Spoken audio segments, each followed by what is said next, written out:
اگر اللہ کچھ محرومیوں کو ہماری ذات کا حصہ بناتا ہے تو بہت سی رحمتوں سے بھی ہمیں نوازتا ہے۔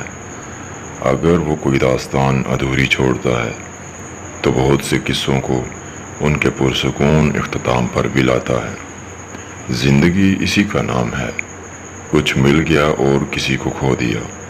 جو صبر نہیں کرتے وہ بے چینی میں مبتلا رہتے ہیں، اور جو صبر کرتے ہیں اللہ انہیں اپنی چاہت میں سکون دیتا ہے۔